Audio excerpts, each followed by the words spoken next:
Welcome to the Innovation World podcast. Innovation World is your go-to source for all things innovation, invention, and entrepreneurship. Our website is www.innovationworld.org. Hi, everyone, and welcome to Launch Network. This is Carmine Danisco. We have an awesome show today on Innovation World. I want to get the lowdown on what happened at the Global Innovation Field Trip. I have my co-host, Ms. Julie Shively. Hey, Julie, is you awake? What's happening over there? I am awake. I have recovered by Wednesday, thankfully. We had a wonderful show this weekend. We had the Global Innovation Field Trip, the third event. It was on the 10th and 11th, so Saturday starting at noon in Eastern time in the U.S., and it ended Sunday at noon, and we had some fabulous, fabulous guests. We had, I think, 70 presentations, so there was probably about 95 guests in all. Some had multiple people with them. And they ranged anywhere from, book authors to educators who had some really cool things to share that they do in their classroom to program leaders and young innovators and inventors everywhere. We even had a guy on named Liam who has fed more than 10,000 people in his city. He created a new innovative program to help reach out to feed people who needed to eat. So, I mean, innovation can come in a lot of different forms, and we're excited about the Global Innovation Field Trip and how well it showcases those innovators. Wow. Our next Global Innovation Field Trip will be January 16th and 17th. So anyone who is interested in participating in it, please look at the globalinnovationfieldtrip.org. Check out what's going on. And then even though we haven't posted all of the new stuff yet, you could certainly hit, I want to be a presenter, and we'll get you on the list to get started. We have a waiting list from last time, so you'll want to get in there early. Wow. And I am very happy to say that one of our guests today was also a guest at the Global Innovation Field Trip, or excuse me, our guest for today was on the gift this weekend.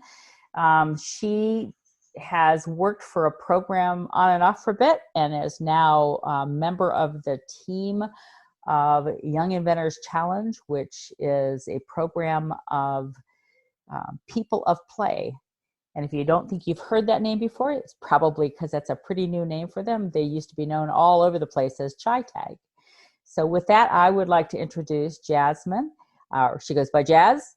And Jazmine Darden, why don't you introduce yourself then and tell us a little bit about you and a lot about Young Inventors Challenge. Sure. Thanks for having me on today after this weekend. I mean, incredible meeting so many different people and the reach, and then being able to take that video afterwards and put it back out again. So I'm excited and definitely want to sign back up for that date in January. But introducing myself, I'm Jazz.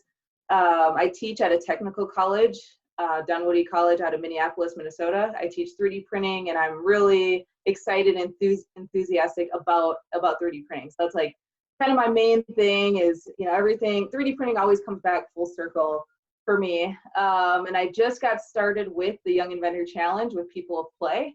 Again, rebranding from the Chai Tag name, which may be more familiar to people, but now it is People of Play. And the Young Inventor Challenge, last year, about a year ago, I got introduced to Chai Tag. I got asked to come out to the event, and I was really fortunate to be able to go.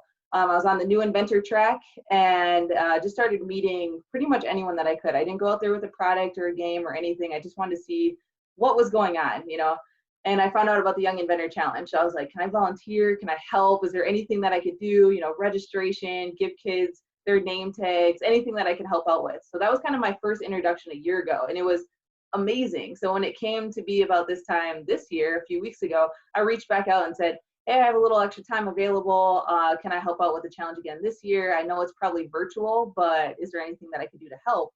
And they were kind of passively looking for a new director. So that's kind of where I stepped in this new position now as the director of the Young Inventor Challenge. So I'm excited to, kind of take my background, passion of working with kids. I've worked with kids several times throughout my life in this new space of toy and game, which, is incredible to me. So I'm excited to see how this year goes and then continue to see the growth, in the next few years and see how we can grow the program to be bigger nationally and internationally as well. Yeah. Oh, you are muted. Oops, sorry about that. Thank you. I have a question. I've asked this a couple times in the last week, including to some people on Gift. Tell me what constitutes a toy. Oh, wow. That is a big question, because someone had asked this weekend about apps, and I feel like an app can be a toy. I mean, and nowadays kids are playing on phones and video games and computers more than ever. So why not use that as a tool for, an education? So in my classroom, I use it for educational purposes, but also as a toy, if it's fun and it's making you smile, I mean, I think that could still constitute as a toy.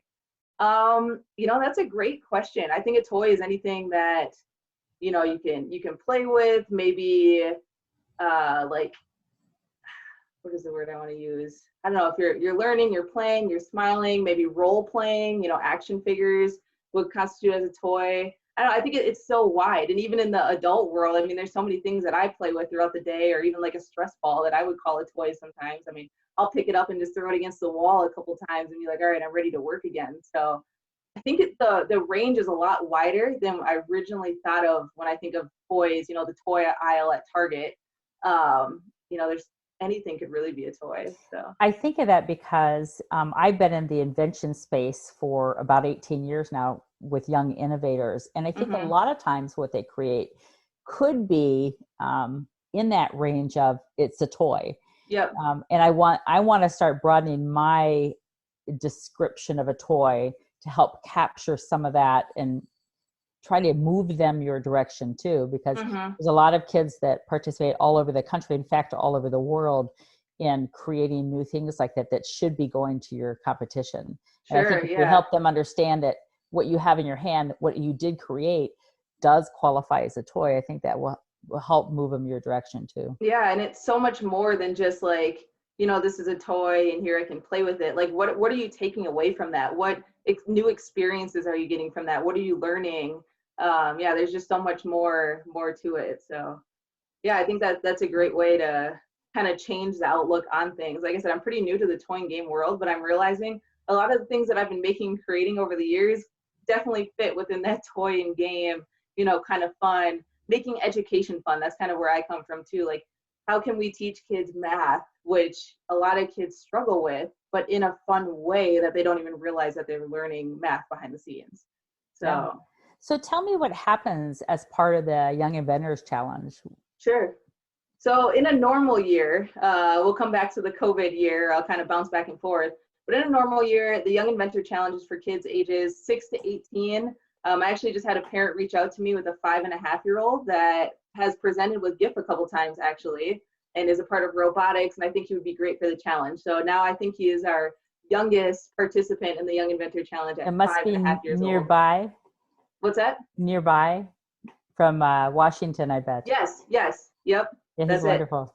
Yep. So excited to have him as part of the challenge. But so kids, like I said, ages 6 to 18 can participate.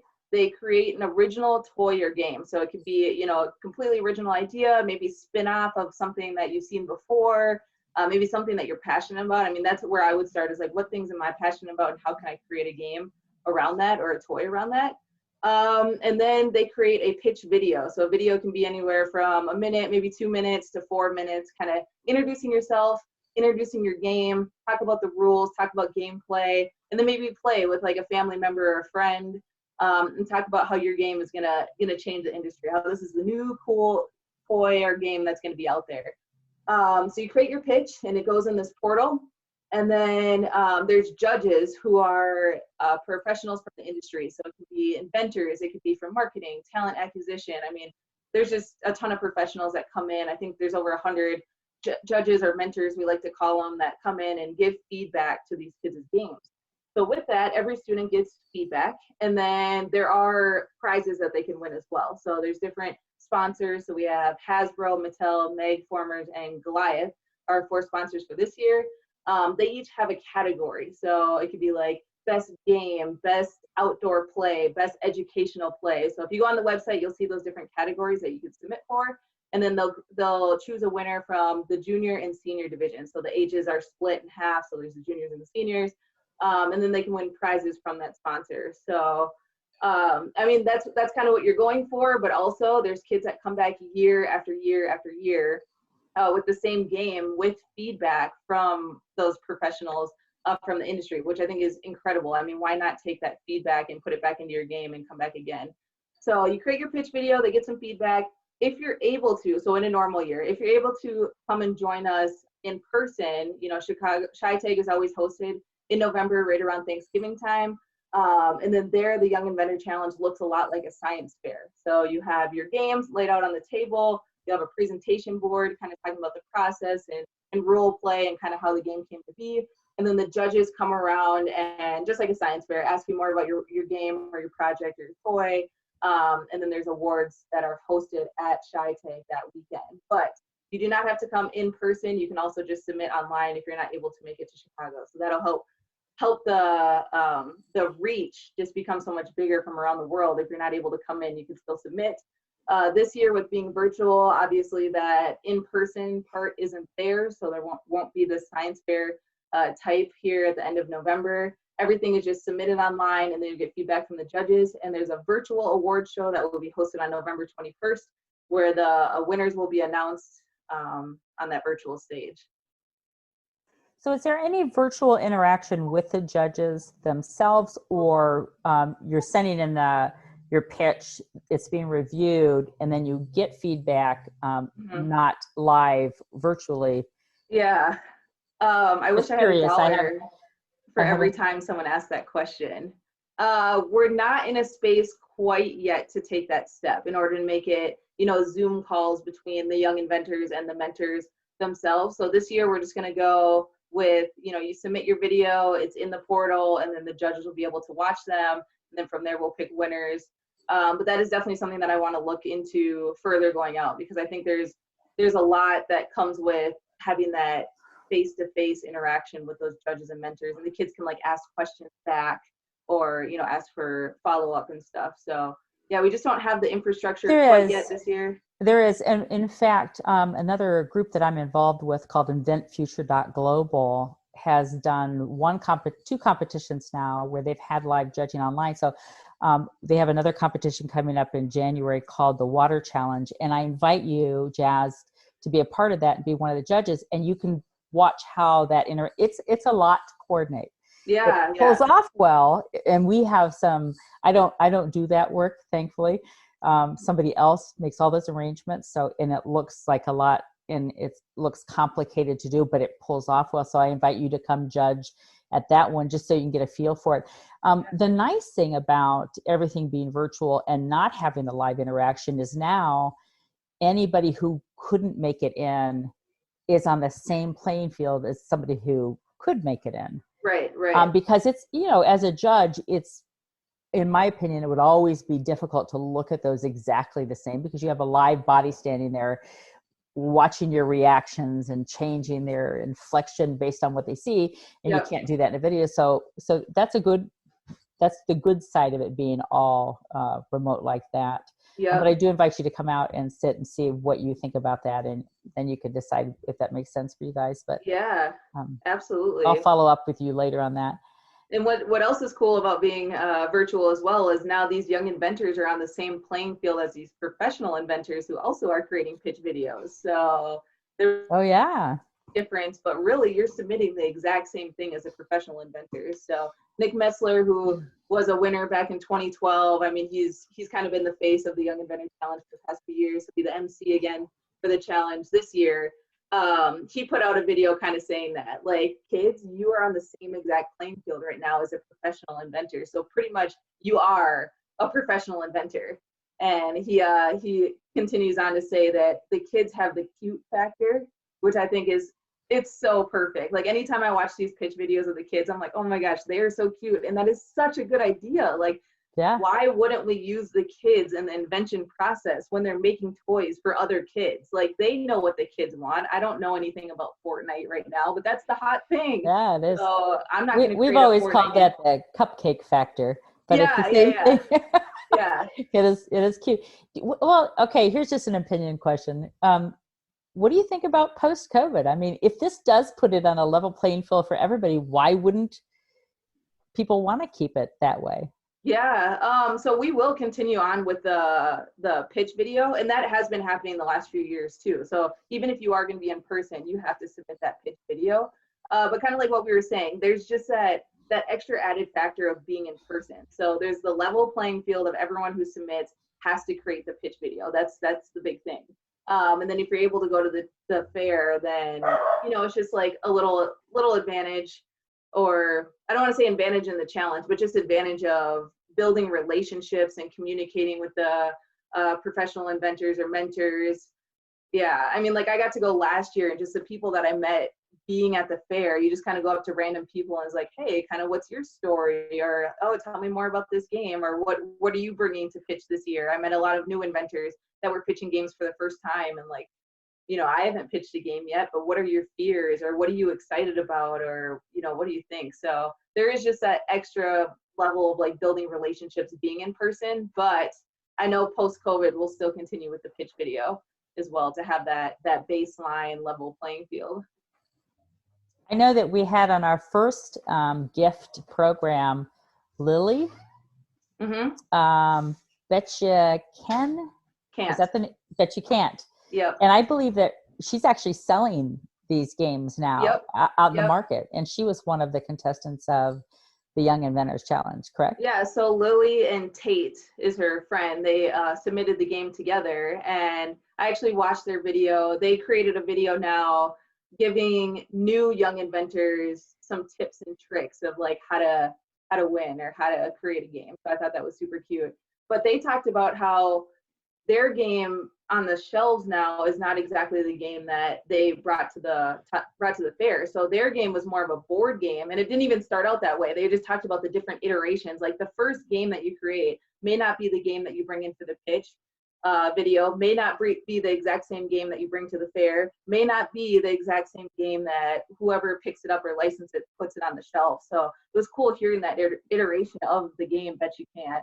I haven't played it yet, but I definitely want to pick that up because I love one-upping my friends as well. And I've played like the 5-second game where it's like you have 5 seconds to name 3 things in a category. So this game's similar to that, and I love that one, so I'd love to play their game. But there's a lot of stories like that with different kids that have been licensed from the Young Inventor Challenge.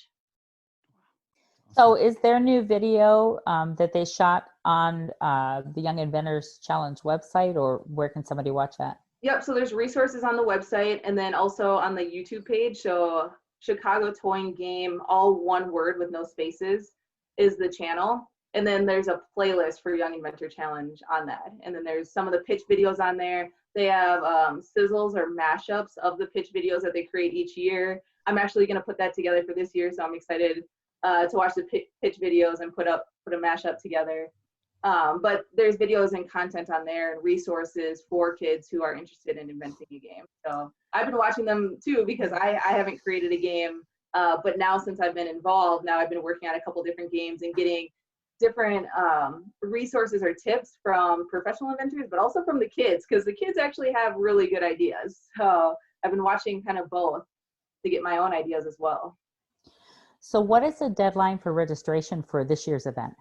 So the registration deadline is October 31st, so Halloween. So 2 weeks about. 2 weeks, yep. And it's $25 to register. And actually, if you register today or tomorrow, the early registration deadline is the 15th, and that's $10 off. So it's $15 until tomorrow, and then it goes up to $25 until October 31st. When you register, you don't have to know the name of your game or anything about it yet. You don't even have to start your game. You can just register and just kind of fill in the blanks or just like put placeholders in as you're answering some of those game questions. And then you can always go back and change those until November 7th at noon Central Time. So November 7th at noon is when we create that cutoff. So you can't change any of your answers or put in a pitch video. You put your pitch video in there as well. And then that gives time from the 7th through, the next 2 weeks for the judges to go in and check out the different videos, and the different companies can check out those videos. And then the award show is on November 21st. Is there an adult competition going on at the same time as the student competition? There is. So it's not necessarily a competition. There's not judges and awards. That's for the Young Inventor Challenge. But what I did last year and what I also will do this year is there's inventor tracks. So there's like new inventors, college students. There's a massive discount for college students. So if you're in college and an inventor at all, I highly recommend that you sign up for this. But what is it called? The International Innovation Summit is what it's called.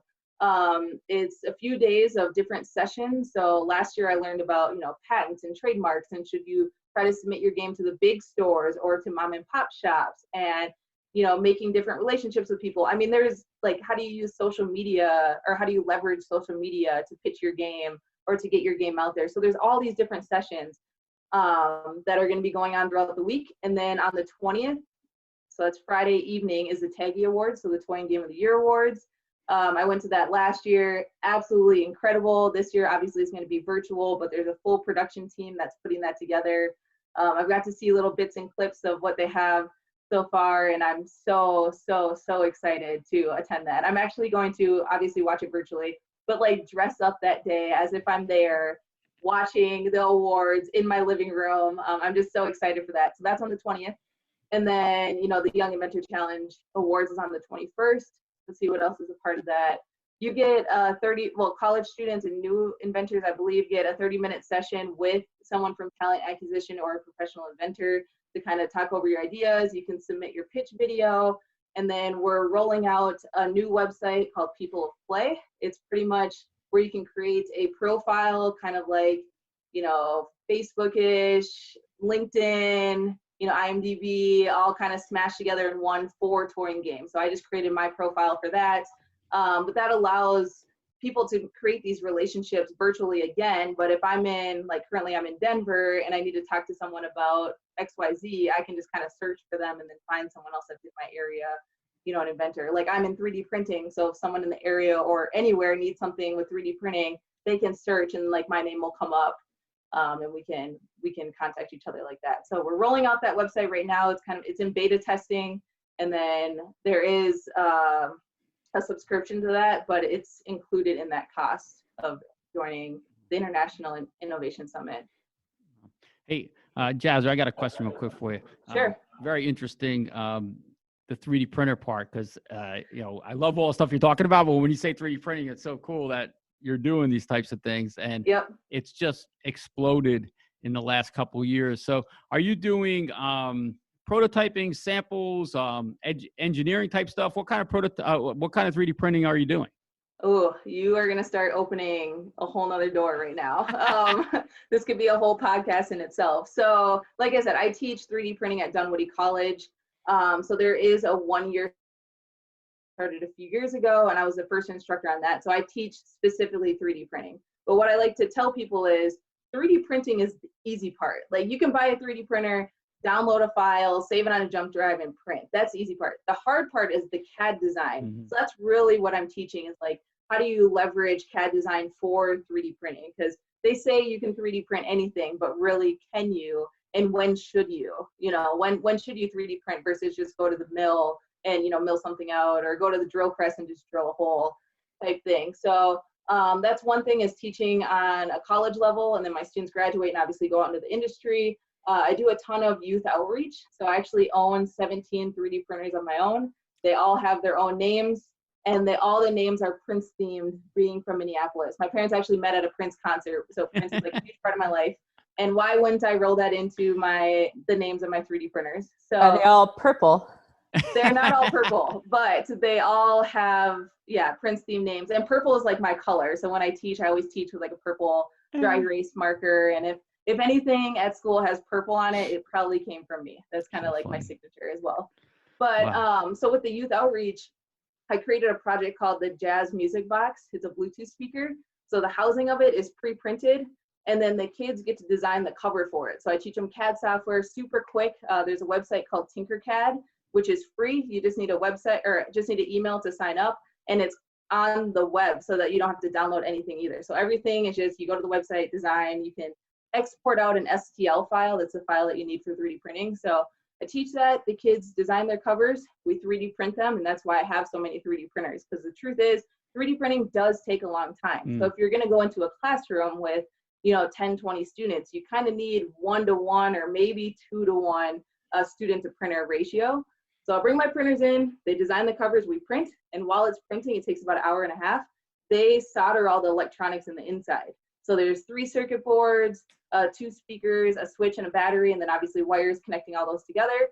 And my favorite part about the whole project is when I ask kids, like, have you ever 3D printed before? Have you ever designed in CAD software before? Have you ever soldered before? And I always have one kid that raises their hand and says, what is soldering? And I was like, that is exactly why we're doing this. Wow. You know, so that's kind of my baby right there, that project. It took me months to develop, but I've gone into different schools, different after-school programs, different STEM camps, museums, and done this project with different kids. And then kind of on my own, I use 3D printing for prototyping. So I'm working remotely. I'm actually away from Minneapolis. I'm in Denver right now, but I did bring 2 3D printers with. It was a very hard decision on which 2 I wanted to bring. And what are the names of the 2 you brought? I have Corvette for Little Red Corvette, and then Prince has a song called Adore. It's probably not as well known, but Adore is another song, so those are the 2 that I have here. I cannot imagine how long it takes you to get 17 printers into a building. That's a commitment. If you know the big black and yellow bins that you can buy from like a hardware store, like from Menards, 3 of them fit in there perfectly, and everything that goes with the printer. So I just put them in those black and yellow bins and just carry them in. I have a little cart. You can stack 3 bins on top, so I can carry 9 at one time. So it actually doesn't take as long as you would think. Yeah, but also, so my 3D printing presentation that I've done multiple times, I have, you know, I gear it towards the age group that I'm talking to. But I spoke at the Women's Club in Minneapolis last year, right around that time, and I met Nadine, who works with works with ShyTag. So that's kind of my introduction. But my little brother, who has kind of followed in my footsteps, but then as he got older, never wanted to follow in my footsteps again. You know, we ended up going to different colleges, and he's 5 years younger than me. But anyways, he came to that presentation and had just graduated from NDSU, and decided after seeing me speak about 3D printing that he wanted to go into 3D printing. So now my little brother is actually in my college classes, which is a very interesting dynamic. But my printers at home are not being ignored or anything. He is using them at home, so it's okay. The other children are still being played with. That's amazing. I still need to introduce you to my friend Abby, who is Ohio Invention League's professor prototype, because she is the #1 Prince fan, and she would love to sit and talk to you, I'm sure, for hours about what you know and what she knows. And Yeah. but I know that we're running out of time, so I wanted to give you the opportunity again to plug that Young Inventors Challenge. Tell people how they find it online, and then how they find you online. Sure. So again, Young Inventor Challenge, sign up by October 31st. Again, when you register, you don't have to know anything about your toy or game at that time. All the materials have to be submitted by November 7th. So that gives you a little extra time to get that stuff in. You can sign up on chytag.com. So CHITAG.com/YIC for Young Inventor Challenge. And you'll see on there a bunch of different resources. So there's a design guide. It's these pages that have been put together to help you, you know, brainstorm or go through the process of creating a toy or game. The registration link is on there. You can find some videos from past young inventors. Pretty much everything that you need is on there. And then my personal contact info is Jazz, so JAZ, just 1 Z, at chytag.com. That's my email if you have any questions.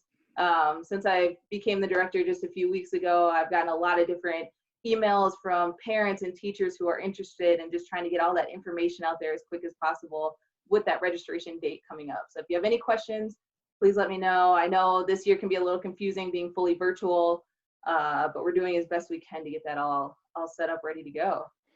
Very cool. That's awesome. I'd love to, as you said, Jazz, at some point, bring you on for a quick podcast, you know, to talk about what you're doing and all the different types of 3D printing. You know, there's so much that it's unknown in the 3D printer field that I'd love to be able to really break it down for people, because people just hear 3D printing and they really, you know, can't decipher what's what. I mean, the biggest question that I get from people around 3D printing is, have you ever 3D printed a gun? And that makes me so sad, actually, because in the media, that's all people know. Like, that's what came out is like, oh, you can 3D print a gun and now you can make weapons with a 3D printer. But like, I always say, you don't need a 3D printer to create a weapon. Like, yes, you can, but don't bury all the good stuff that's coming out of it with this one thing that could be, seen as a negative. So Good that you said that. Yeah. I laugh when people find out I have a 3D printer and they ask me that. I just for that question to come out, it's just so terrible. Yeah, yep.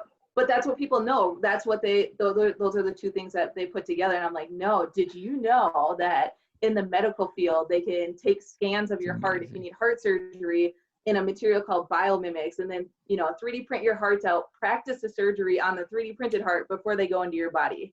Like, did you know that? Because that, it didn't make the news. So there's all these really, really cool stories that I have as I've been teaching 3D printing now for a couple of years. And I always encourage my students too, or even when I go to a school with kids, if you know any cool 3D printing stories or YouTube videos, send them to me, because I love watching them. And then my class with my college students, I start every single class with a video of the day, because there's just so much cool content out there. So that's kind of what, we're coming in, we need to relax for a second. I have an evening class, so a lot of my students probably worked full time during the day, and then they come to class. And that first thing is, let's just watch a cool video of the day. Let's remember why we're here. Why are we getting into 3D printing? Because there's so much out there. Awesome. It sounds like we have a lot more podcasts to do with you, Jazz. Sure. You have a lot of things going on that are very exciting and that help students innovate. So, so cool. I do want to push this again, a Young Inventors Challenge. Get out there, look it up. For all of you students who did an invention this last spring, COVID spring, is it a toy, or would it qualify as a toy? If so, go out to the Young Inventors Challenge and submit it. It doesn't have to be something you created just for this challenge, as long as it's something that you created yourself. Yep. Great. And it doesn't have to be perfect either. That's my little tip to you guys. Color crayons and markers on sheets of paper that you cut out to make cards, totally acceptable. It's completely fine. So whatever you can come up with, might as well put it out there. This year being virtual, there's literally nothing to lose. Just get advice from those professionals from the field, and then maybe next year you'll be ready to submit again. So that there's no harm in submitting year after year after year after year, the same game with new iterations. So cool. If you think about any product on the market, it didn't hit the market the first time that someone tried to prototype something. It went through multiple iterations before we get to that final one. And that goes for toys and games as well. Cool.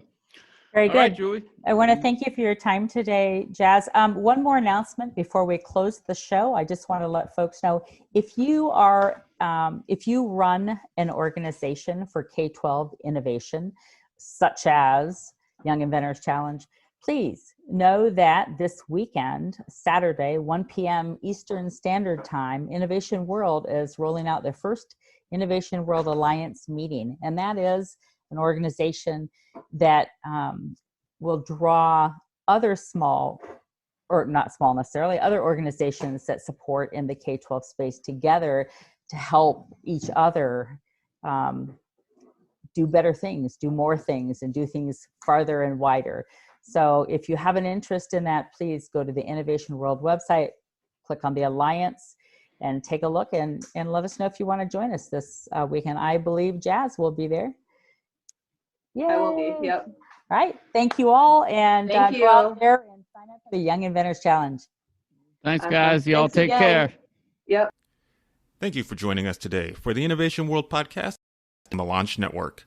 Innovation World is your go-to source for all things innovation, invention, and entrepreneurship. Our website is www.innovationworld.org.